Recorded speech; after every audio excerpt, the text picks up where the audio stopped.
Hello and greetings from ICMR National Institute of Epidemiology. Causal inference from observational studies, abbreviated as CAUSIT, is one of the A-certificate courses offered by ICMR National Institute of Epidemiology. I am Hemant and I will be taking you through an overview of threats to validity.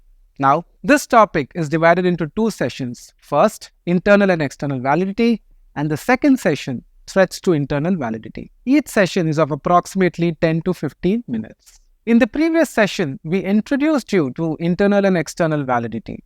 We ended our session with a slide on threats to external validity. In this session, we will discuss in detail the threats to internal validity. Before we begin, let us recap some key concepts. Errors in epidemiologic studies are classified as random and systematic errors. Random error is also called as sampling error, the error that happens during random sampling. Random error reflects the variability in the sample estimate between multiple hypothetical random samples. This is uncontrollable. One cannot do much about it. Systematic error is also called as bias. It is the error that is systematically occurring during the conduct of the study, during any phase including study design, data collection, data analysis, or even publication. Bias is divided into internal validity and external validity, and this is the focus of the two sessions under this topic. Internal validity is the extent to which the results of the study, that is, the sample estimate, reflect the true situation in the study sample or the source population. Basically, a carefully designed and analyzed study would be internally valid. External validity is all about generalizability, that is, validity of the inferences drawn in the study sample or source population as they pertain to the target population. In the previous session, we also went through this figure and understood where internal and external validity are applicable. Now, before we discuss threats to internal validity, let us go through this example. An epidemiologic study concludes that coffee drinking is associated with myocardial infarction. They found that 68% of people with myocardial infarction were coffee drinkers compared to 44% of healthy people. In other words, coffee drinking was more commonly observed in people with myocardial infarction when compared to healthy people. Is this correct? Can we say that coffee drinking is associated with myocardial infarction? We will answer this question later. We will come back to this example again at the end after we understand threats to internal validity. As this slide shows, there are 4 threats to internal validity: selection bias, information bias, confounding, and statistical regression to mean. Let us discuss them one by one. Selection bias happens when we select individuals for inclusion in the study or in the analysis in such a way that they do not accurately represent the target population. This is different from random error, as selection bias is a systematic error that happens during the study. There are multiple types of selection bias. For example, when we systematically notify cases that are exposed and include them in the study, then we may get an association between exposure and cases which may not be true. This is an example of surveillance bias. When we systematically screen for cases among exposed and include such cases in the study, a selection bias is again introduced. Another scenario where selection bias is common is studies involving admitted patients from hospitals. Among admitted patients, the risk factor of poor health are more common than in general healthy population. Hence, when we take control subjects from admitted patients, we may get a higher prevalence of exposure among controls, and this may not be representative of healthy population without the disease in the community. Similarly, by including cases who survived and who more or less may be exposed, we are again introducing a selection bias. Another example of selection bias is non-response bias. If those who did not respond and were not included in the study, despite fitting into the inclusion criteria, if their characteristics are different from those who responded and participated in the study, then we introduce something called as a non-response bias, which is again a type of selection bias. Overall, irrespective of the type of bias, the key is to have a knowledge of these possibilities and take steps to ensure that these do not happen during study design, data collection, or analysis phase. Despite all the precautions, if you detect a potential bias later after the study has been completed, one must be honest and include it as a limitation. we should not only mention it as a limitation, but also throw light on how this would affect the sample estimate. Would the sample estimate be higher, or would the sample estimate be lower in the absence of the limitation? This has to be clarified. The second threat to internal validity is information bias. It results from procedures used to measure exposure, outcome, and other variables. Like selection bias, there are various types of information bias. It can happen if the recall of information is different in two groups. For example, cases may recall exposure more than controls. A mother giving birth to a child with congenital malformations may remember each and every episode of cold and cough during pregnancy when compared to a mother giving birth to a child without any malformations.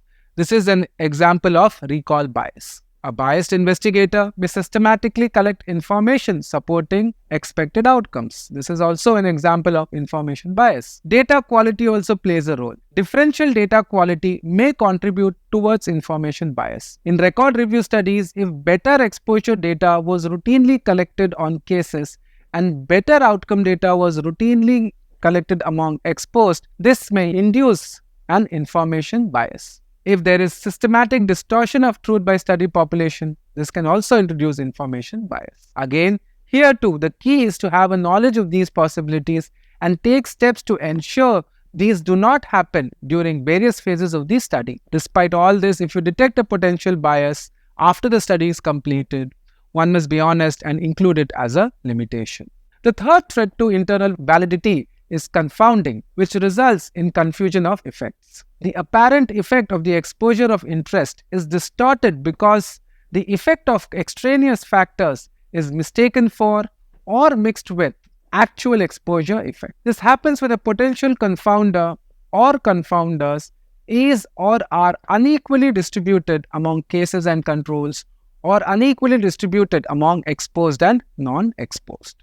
In a study of association between an exposure of interest and outcome of interest, we have to understand what all variables can be a confounder. This is based on our understanding of the subject as well as the review of literature. In observation studies, we should make sure that we collect data on potential confounders and plan for adjusting the measure of association, which is the study estimate, if the confounder is unequally distributed in both the groups during the analysis. This is one of the most common methods used to reduce the impact of confounding in observational studies. So, the take-home message is that at the conception stage, while we are developing the proposal for an observational study, we should include the list of potential confounders as variables that will be collected. For this, we need to understand what are the characteristics of a confounder. A confounder should fulfill the following three characteristics as shown in this slide. The confounding factor should be an extraneous risk factor for the outcome, and the confounding factor should be associated with the exposure, and it should not be in the intermediate step in the causal path between the exposure and outcome. If it fulfills all these three criteria, then the variable could be a potential confounder. The final threat to internal validity is statistical regression to mean. If study population is selected because of qualities that are above or below the population as a whole, then these outliers are likely to regress towards the mean of their own accord. For example, patients with high cholesterol values will be more likely to become average than vice versa. Now, as a result of the presence of any of the threats to internal validity, it could be selection bias or information bias, or it could be confounding. This may result in an association that does not exist, or may hide an association that exists. Sometimes it may increase or decrease the strength of the association, or even change the direction of an effect.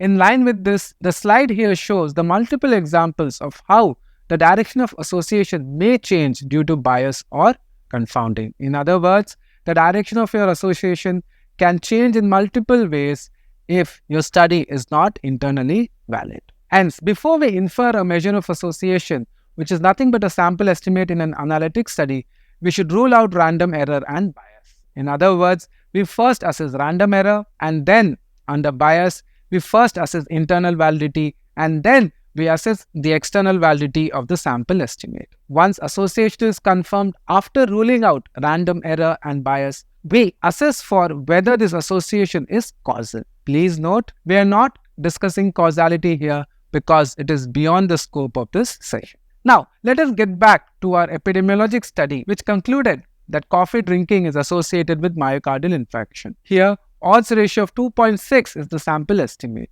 That is, odds of coffee drinking among people with myocardial infarction is 2.6 times more when compared to odds of coffee drinking in healthy population. Look at the p-value and or the 95% confidence interval to assess the possibility of this result due to random error.